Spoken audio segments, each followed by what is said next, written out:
Hi, everyone. Thanks for tuning in to the discussion today with Rosa Conrad, VP and co-founder of Groundwork Digital. Before we dive in, I just want to take a moment to introduce myself. My name is Heather Fields, and I've been working on Giving Tuesday for about 4 years now. And by way of background, in 2013, I was the quarterback of a Giving Tuesday campaign for the city of Baltimore. And we had the goal of raising $1 million on Giving Tuesday 2013. And we recruited hundreds of nonprofits, some of our large foundations, as well as our higher ed community leader here in Baltimore. We all joined together in the campaign, and we're really excited to ultimately raise nearly $6 million on Giving Tuesday 2013. And since that time, I've shared the tools that we've used with other campaign leaders around the world. In fact, our campaign playbook has been translated into other languages and is helping with some of our worldwide Giving Tuesday campaign leaders. But for the last 2 years, I've worked specifically on higher ed outreach for 92Y, the founders of Giving Tuesday. And through that, twice a month, I publish tools and new case studies to help our audience participate in Giving Tuesday and also grow existing Giving Tuesday campaigns. And through that, one of the most popular topics we see discussed now is how to recognize and steward new donors that are acquired on Giving Tuesday, and to how to cultivate them for year-round giving. So we invited Rosa to speak on this topic today, as it's her area of expertise, and as you'll hear, it's actually a personal passion for Rosa as well. But before we dive in, before I turn it over to Rosa, I wanted to let you know that you can find lots of free resources at the Giving Tuesday website, which is givingtuesday.org. And as I mentioned, we use our vantage point at Giving Tuesday to find inspiring campaigns and best practice case studies to bring to you and our email and social audiences. And we're continually adding new content to the site. In fact, soon we're going to be launching a higher ed specific resource page on givingtuesday.org. So be on the lookout for that. But today you're going to hear how Rosa's team at Groundwork Digital helps schools and also large nonprofits plan ahead to recognize, thank, and steward donors. And at the end of our discussion, she'll be sharing a link to a free checklist that you can use this year. And I'll be sure to include this free resource in our Giving Tuesday for Higher Ed emails, and we'll be promoting it through the Giving Tuesday social channel as well. So if you happen to miss the slide here at the end of the presentation, you can look for it online. It's been really exciting to watch Giving Tuesday continue to grow steadily. And last year, we had 98 countries and territories participate, with millions of people worldwide donating to some amazing organizations and institutions, as well as donating hundreds of thousands of volunteer hours and hosting other inspiring acts of giving on the day. We also watched 85 community coalitions across the U.S. participating with campaigns. In fact, last week I attended a Giving Tuesday community summit where we had 50 leaders from across the U.S. come together to talk about what they're planning for their cities. So we had folks from Dallas and Tallahassee, Florida, just all over Boston, Bucks County, PA. And one of the things we're hearing for this year is that more higher ed leaders are going to be joining with these civic and community leaders to create even bigger impact in their communities. And as you can see from the graphic on screen, the impact is real. This is data from Giving Tuesday's technology partners, and it shows that Giving Tuesday continues to grow. Donors are looking for places to engage and give on Giving Tuesday. And we're continuing to see growth in donations, the number of donors, as well as social media engagement and those acts of generosity I mentioned previously. One universal thing we've realized and observed over the last 5 years is that organizations who plan ahead to participate on Giving Tuesday are really better able to capitalize on this behavior and host successful Giving Tuesday campaigns.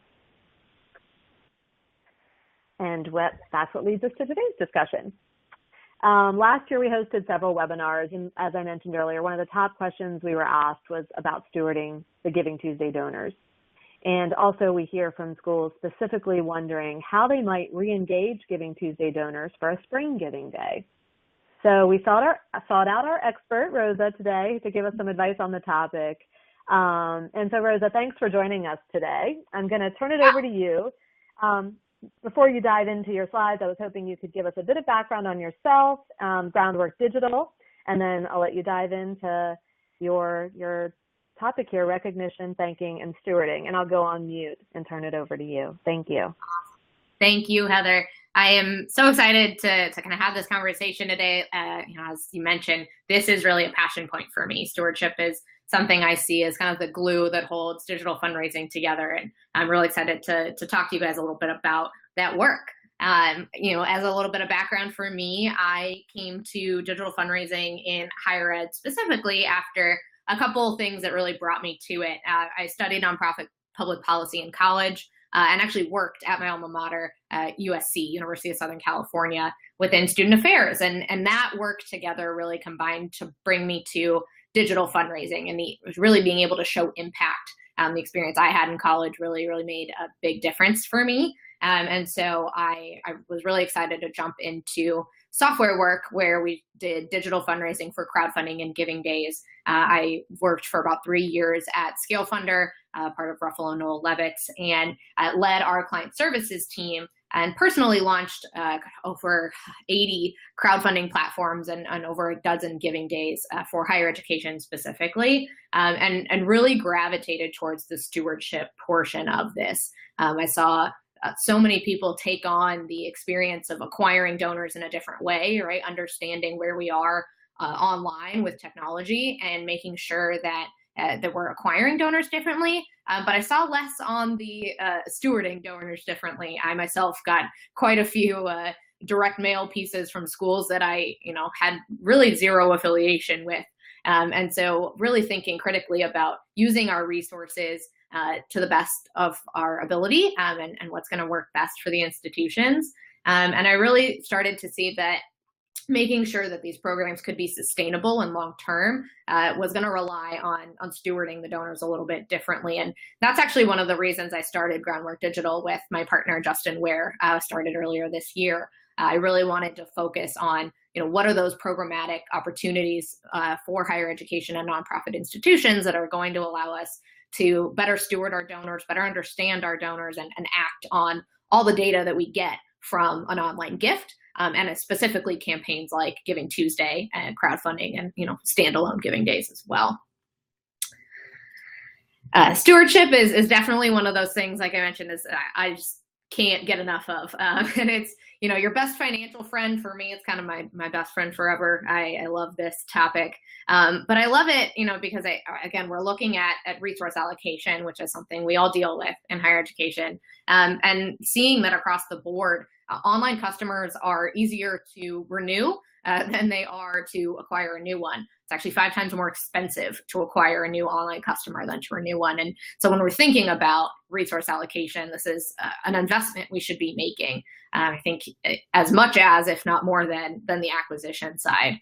And so from a financial perspective for us, I think it really helps. But at the same time, it promotes a good donor experience, and peer-to-peer communication is what has driven our online campaigns, right? That's why crowdfunding, Giving Tuesdays, that's why these campaigns work, because your peers, the people that support your institution, put their stamp of approval on the institution as a whole. And so we really need to promote that good donor experience so that when somebody, is maybe thinking about giving to the institution, they've got a friend that says, I gave and I got to see the impact of my gift. I was really able to connect with and feel like the organization heard me, and they care about what I care about.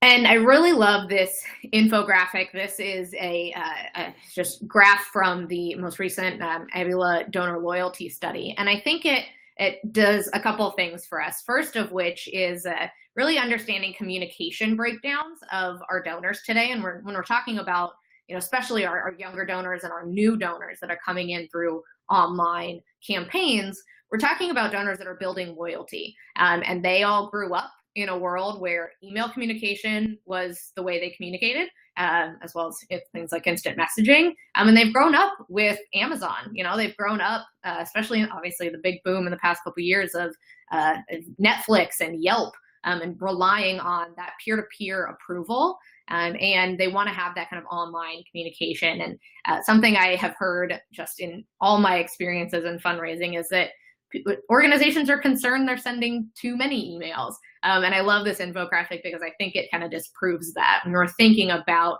your millennials and your Gen X group, that's people born 1965 and above. So it's not like this is your youngest group that has no capability to give. These are people that have their disposable income that they're looking to give philanthropically, and they want to hear from you. They prefer to be connected with monthly or more, or 2 times per month or more. And I think that kind of hits on something we are always concerned about is, we don't want to spam them, but they really want to hear about the impact of their gift, and really just the cool things that are happening at your institution, and pairing that with the understanding of what they're motivated by. And I think this is a really interesting part too, right? That these 2 generations we're talking about here really are motivated by passion for a cause. And so how are we tracking that information, and how are we finding out what are those passions and causes that our donors care about? So how do we make sure that we are communicating with them in the fashion that they need, and making sure the content is specific to their passions, and know that information, consume that information within the technology that we have available to us.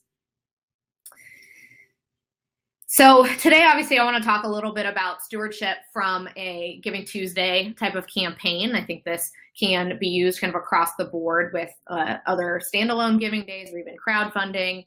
And if you're anything like me, you're a big West Wing fan. And so we think about, you get a gift on Giving Tuesday, and the next question you ask is, what's next?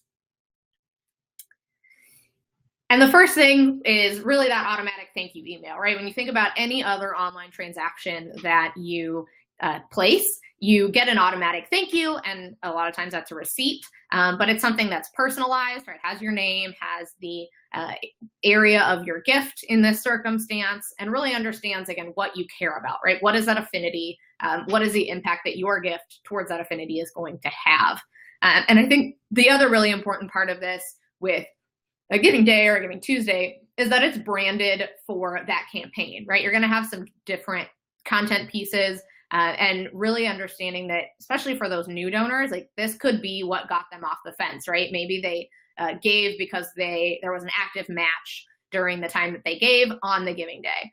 So that's a motivation thing that we're looking to track and understand, and you want that to feel like all as part of the same campaign.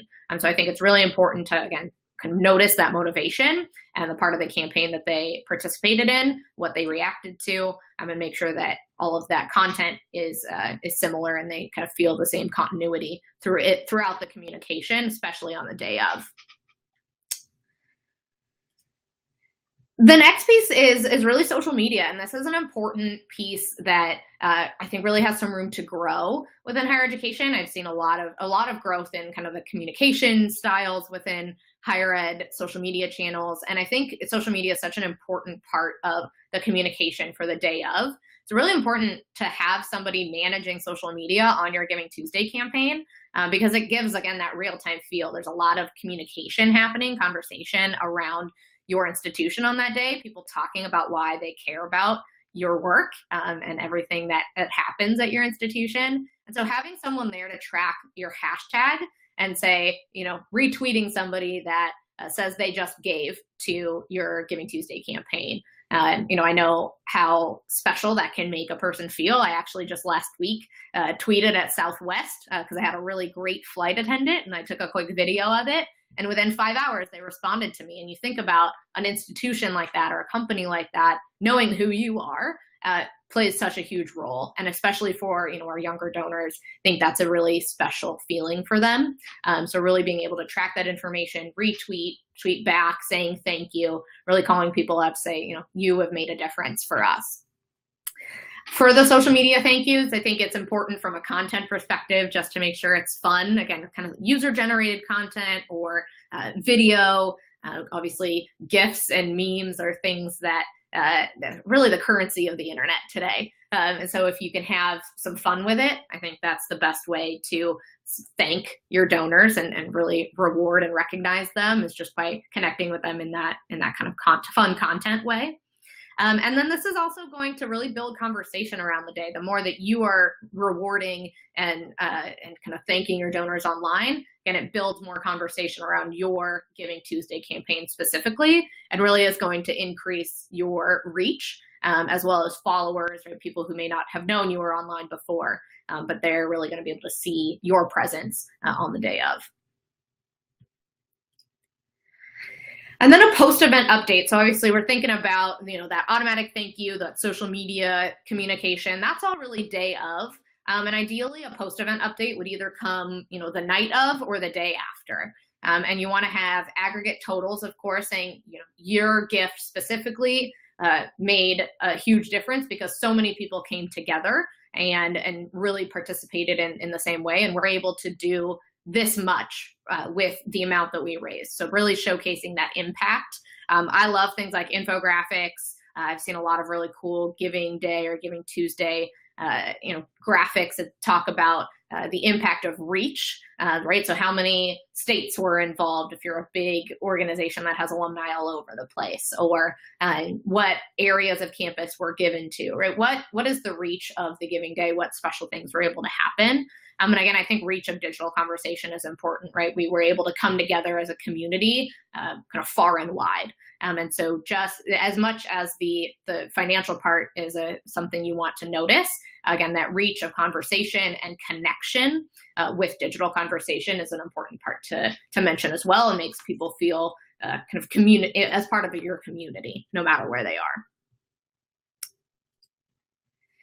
And then I think this is where we miss out the most as an industry, is really the understanding of where the gift has gone and what it has done. I like to kind of think of this like pizza tracking, right? When I get Domino's, they tell me that my food is in the oven. They tell me when it's gotten into the car, and all of that information really helps me know what my money is doing. And we want to do very similar stuff here. So this is something we can think about in terms of just a post-event or an update, say a month after, 2 months after, that says, because of your gift, we were able to do X, Y, Z. So did it help fund a new scholarship? And maybe we were able to give that scholarship in that time frame. Interview that scholarship recipient. Or did it help a community program? Maybe you've got a museum on campus that helped run a new exhibit. Take a little insider tour of the exhibit, right? Some quick content that may be a video, maybe just a quick testimonial, but something that's going to say, because of you, we were able to do this, is really, really important. I was talking to a group just last week, and one of their kind of rules is that they do 3 communication points that are not asks before they ask again, particularly for their digital donors. And I think that's really smart, thinking about a set of touch points that just say, here are some really cool things that are happening on campus. Here are some, again, that are kind of apply to the affinity of that donor, as well as the impact of the gift they made previously. What I really love about higher ed specifically is there's such a vast amount of things that happen on campus that people may not know that they can connect with, or may not know are happening, say because they're, in a different state, not able to get to campus, don't really have much connection anymore. But being able to use the online space to really make them feel connected again is a really unique opportunity for us as an industry, because the spectrum is so vast of what happens. And so you've got really interesting touch points that you can say, maybe because you care about student scholarships, I think you would also care about something like this, right? That's kind of the Netflix effect. Because I watch The West Wing all the time. They recommend Ken Burns documentaries for me, and they're not the same thing, but they have a similar kind of interest, right? Because I care about American politics or watch The West Wing, I may be interested in American history, which is absolutely true, and you can bet I've watched all of those documentaries. I want this to you would think about it in that time, in that frame, right? What are the interesting things that we can touch on to help our donors understand what happens on campus still, make them feel connected, really it can drive that community aspect, and then maybe even present something else they may want to give to. And so to do that, I think there are a couple new metrics that we should be tracking, and things that aren't being tracked quite as much, say in our databases and attached to our donor records. And those three things are really affinity, or what I also like to call themes, the motivation, and the different digital channels. So when we're talking about themes, again, right, we're talking about kind of an umbrella over fund ID. They may have given to a specific fund in a specific college. They also could be interested in something else that, again, is under that kind of umbrella. And so I kind of think of, again, affinity or theme in that way. What are those themes that you can identify within the organization that may have some alignment to something else? I like to think of student development as one of them, right? You can talk about student development in a wide variety of ways. Some student affairs things could be in that. It could be a kind of extra education outside of the classroom piece. There's a swath of things there that you can put. And then you can, again, keep your donors interested with the unique student development opportunities that happen on campus. The other thing is motivation. And when we think about motivation, we think about things like Giving Tuesday really bring people off the fences. Again, they can get involved in a match or a challenge potentially. But the donor that really is motivated by making their gift go further with an active match, that's important to know. They may think that their gift doesn't make a huge difference. So stewardship for those donors who come off the fence with an active match or challenge, they're motivated by something different and really want to know, the impact of their gift. Or were they motivated by an online ambassador, right? You may have been hitting those alumni with emails for a year or two now, but what really brought them off the fence was their friend that said, I really care about this. This is a really cool campaign. I put my stamp of approval on it. And they gave because of an online ambassador. So being able to track that motivation and understand what they, how they respond is really, really important. And then the third part really being digital channels. And when I say digital channels, I don't just say, your appeal ID is online or it's Giving Day. It's, did that person respond to Facebook? Did that person respond to email? Being able to use something like Google Analytics that's going to track traffic and conversions from different online channels is important when you're thinking about resource allocation and investment in the channels that you're going to use for marketing year over year. And so tracking those digital channels is important for you, but again, it's important for your donor to know that you're going to communicate with them in the ways that they prefer to consume information.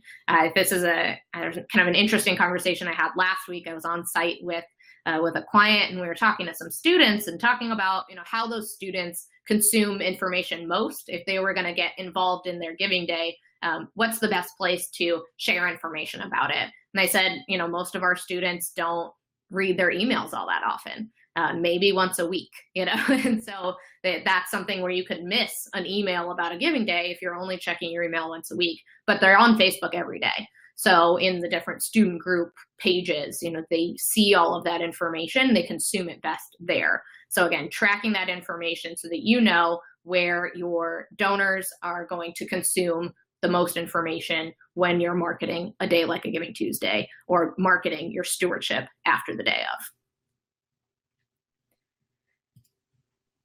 And just as a kind of close, obviously I like fun online content, fun memes like this. It is just so important to think about stewardship as an investment in the kind of long-term presence of your online presence. And so saying thank you across the spectrum and really kind of flipping, I think the idea that you have to always think, you've got your high-level donors and you want to thank them with some transparency.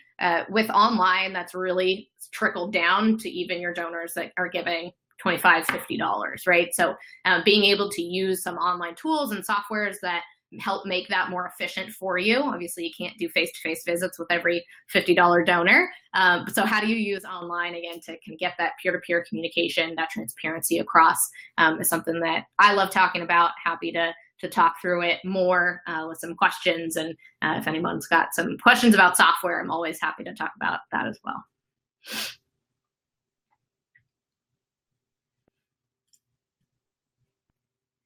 Great. Oh, Great. That was awesome. I had a couple of comments for you. Yeah, I love the. Oh, you might need to go on mute just to modify the feedback I'm hearing, and our audience might be hearing too. Sorry about that, Rosa. And apologies to the audience for that feedback. We'll we'll just take turns muting. But I loved your comment about the pizza tracking. I think that's a really great metaphor for how to communicate with folks after a giving day like Giving Tuesday. And I could just see that'd be a really awesome infographic. So really liked that. And also thinking about communicating with especially the students you mentioned in the channels that they prefer, reminded me that I recently was talking with University of Michigan, and one of the things that they've been doing over the last couple of years is actually setting up a Facebook event for their Giving Tuesday campaign, and so they're able to reach a lot of people through that simple tactic too. Really easy and no cost to set up something like that. So just throw that out there for our audience in case that's something that they want to try as well.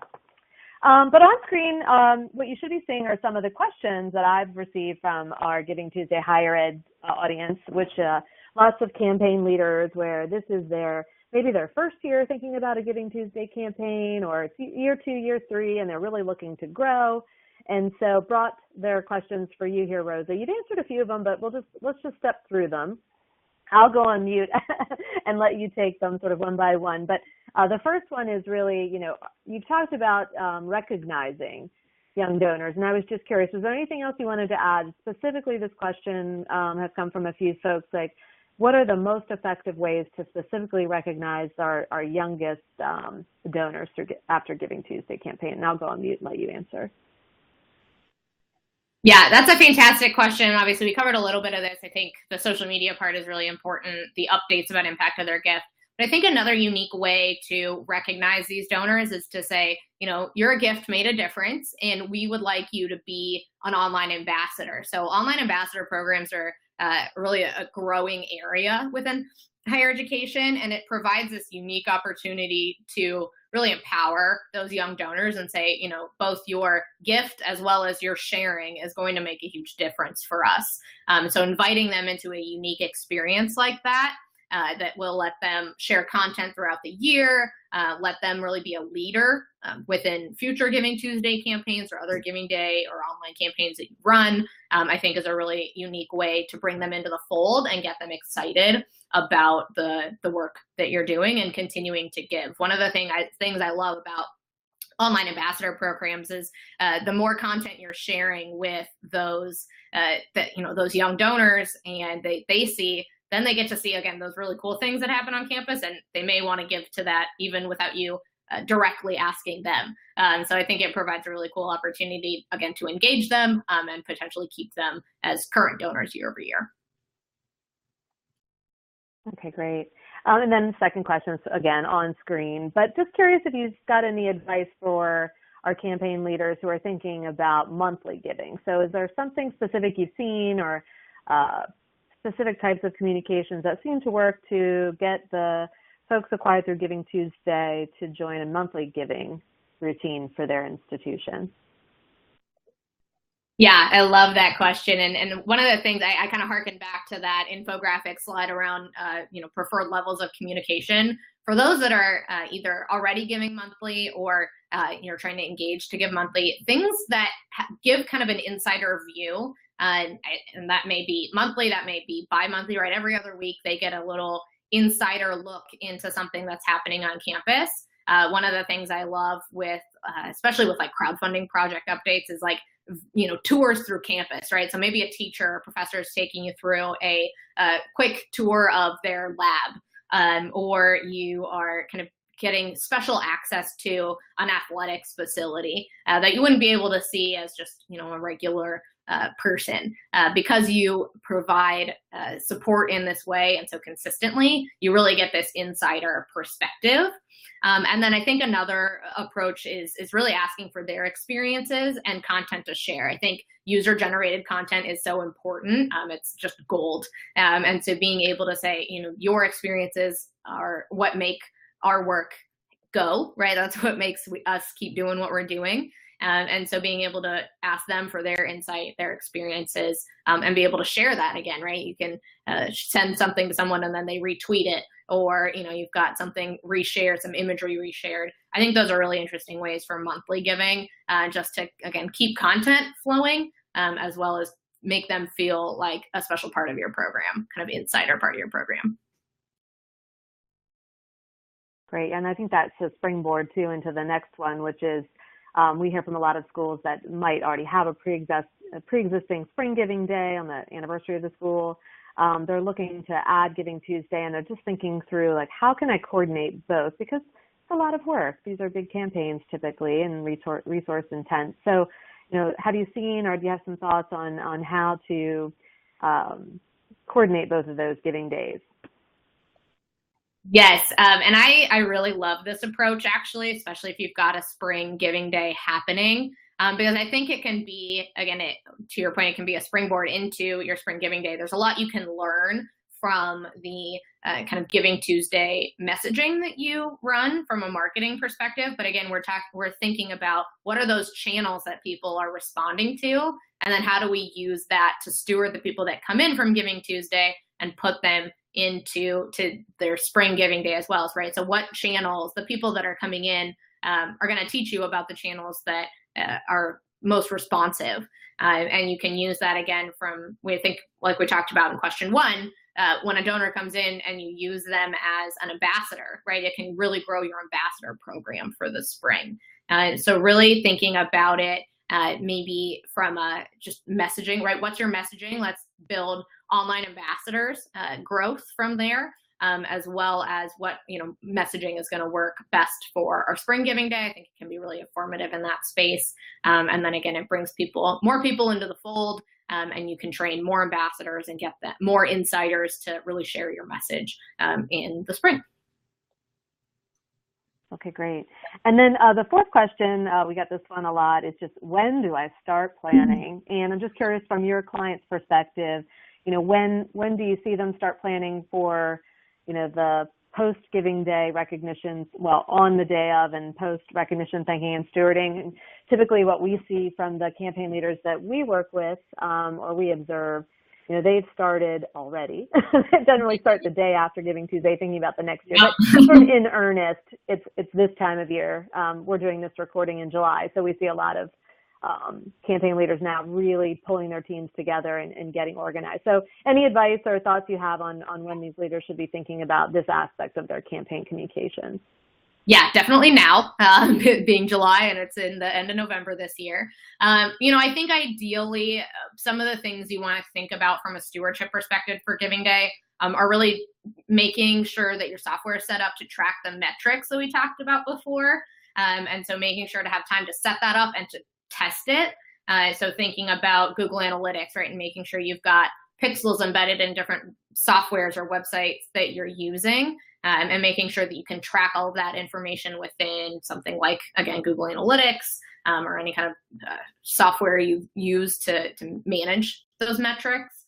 And so you want to make sure that you've got that set up ahead of time, which often in higher education can take a couple months. And so making sure, I would say, at least 3 months before, you're making sure those metrics are set up or in the plan to be set up, and you're ready for that. As well as just making sure, again, with that real-time feel of campaigns like Giving Tuesday, making sure that you've got a plan in place for what segments you're going to steward on afterwards, right? So afterwards, maybe you're sending a little bit different of an email to your alumni donors that gave online, and thinking about the kind of specific targetings that you want to use, say in that day after post-event update, so that you're not worried about creating content for that as much the day after. You just get to fit in, aggregate totals and reach and things to a pre-created piece of content afterwards. So yeah, I mean, definitely the planning, the more the better. And I always recommend planning for stewardship as just as important as the planning for the execution on the day of. Okay, great. And then last but not least, we've got, as I said, a lot of first-time campaign leaders who tune into our discussions and read our material. And so, it can be daunting, as you gave a lot of great advice. There's a lot of great ways to think about a Giving Day and how to recognize, thank, and steward. I think it can seem daunting to try to plan for everybody. So maybe just to boil it down, I would say, you don't have to do everything in the first year, but there's probably one or two things that we would tell every campaign leader to really think about So maybe if you could just boil that down for us, like lessons learned. What do you think, if there's like 2 things that these first-time campaign leaders should really do when it comes to this aspect of their campaign, what do you think those top 2 things are? Yeah. Oh, that's such a good question. In my mind, it's first, it's online ambassadors, and making sure that you've got people there to be your peer-to-peer communication channel. Online ambassadors are really, the next communication channel and to themselves, right? You've got on a Giving Day or Giving Tuesday, you've got your phones running, you've got email, you've probably got a direct mail piece going out.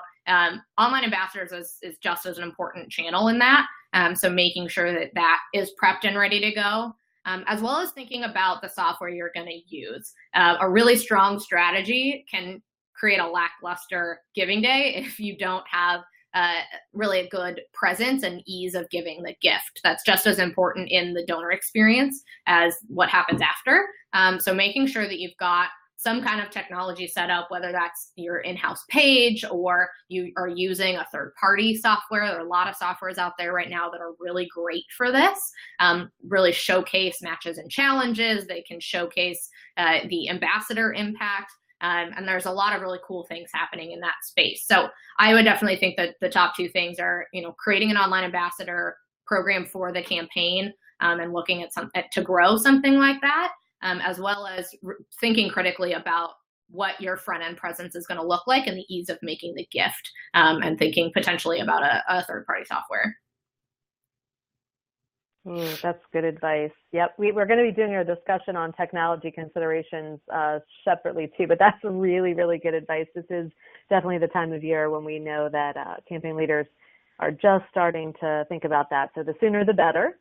Yeah. Well, thank you so much, Rosa. This is great information. For our audience, I wanted to remind you, Rosa has shared a free checklist for you too, and it covers some of the points that she made during the presentation, but also some additional pointers. And so hopefully on screen you're able to get the download link, and I'll definitely be sure to send this in our email, and we'll get this out to our social media channels as well. But this is a terrific free checklist for you, just reminders on stewarding, and something that you can easily share to the rest of your team also. So for those of you who are listening in for the rest of your team, please be sure, or please feel free to share this checklist to others. And also on screen now, I'm showing you Rosa's email, because she shared a lot of great information with us, but she is available to take your questions and go beyond the presentation today and the checklist. And as she mentioned, she's an expert in lots of areas with her background at, you worked in student affairs and other software platforms related to our space here. And so for those of you who still have questions for Rosa, you should please feel free to reach out to her directly, and her email is on screen. Rosa, thanks so much for your time today. I really appreciate it. Look forward to getting this out to our audience. And then last but not least, just for the folks tuning in, if for some reason you'd like to reach out to me directly, I also have my email on screen. And as you know, I send out email twice a month, and I'm available through the Giving Tuesday social channels, and I'm more than happy to speak with you about your campaigns one-on-one as well. Any closing thoughts, Rosa, before we end the discussion? I think the only thing really is, obviously, thank you for having me. I really love the work that you guys are doing in sharing content. I think one of the most special things about our industry, both nonprofit and higher ed alike, is that everybody really is willing to share information. We all do better when we're kind of sharing ideas with each other. And so I love, the amount of content that you guys share. And I think the only other advice piece I have for people is just talk to other people that have done it, especially for first-time leaders, because we're all really willing to share that information. And I think that's a special thing about this industry, is we all want to see each other do better. So I'm excited to see what you guys all do. And thank you for having me. Thanks, Rosa. Have a great afternoon. Take care. And goodbye, everybody. Thanks for tuning in.